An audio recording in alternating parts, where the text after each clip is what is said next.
YRU bearing.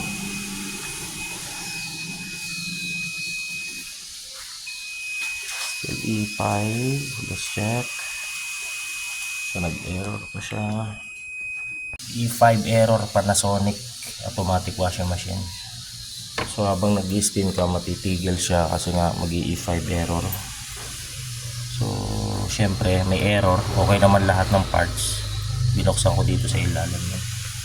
Ayun o, binitbit ng daga dito. So E5 error, kung mapapansin nyo, yun lang naman, nangat-ngat.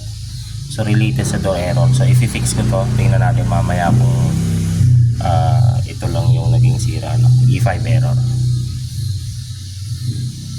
So na fix na natin yung wirings ng door switch. Testing na natin kung hindi na mag-e-error. So may ano na, program tayo. Spin lang tayo, yan, spinner lang, start.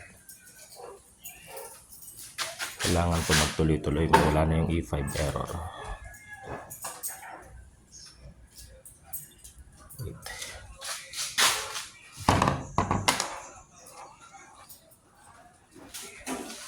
Natin E5 error. So,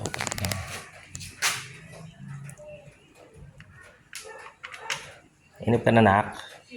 Hindi ko pa na-inip. Hindi ka man na-inip. Yung ba na-inip ka? Ito na, nag-spin na.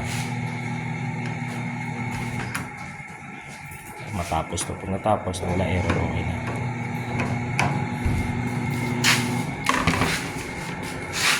Higit muna natin yung mga tumulinan. Pag-anong sa iba natin.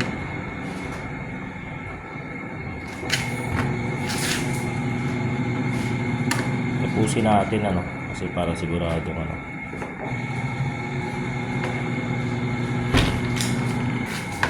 Lagay mo mababay ito, sa larin, no.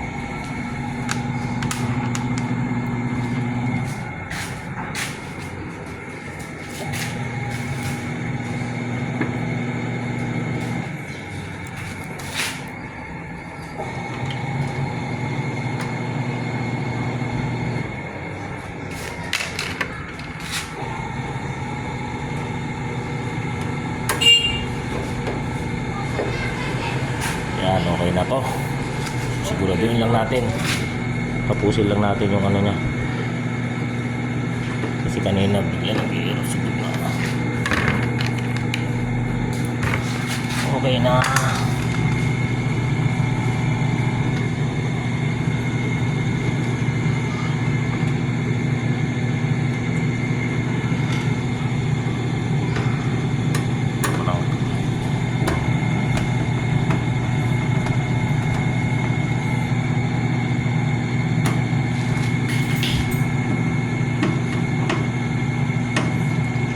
Normal na to.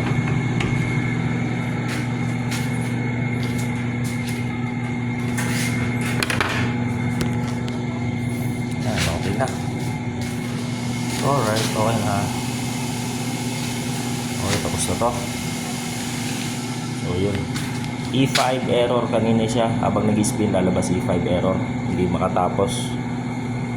So bago na yung drain na motor, hindi naman na siya bumabalik, pero nag-E5. So yun, nakita ko dun sa ibabaw dito, nilagyan ng daga yung ano, yung pinaka door switch wire. So binalik ko lang, okay na siya. Okay na po.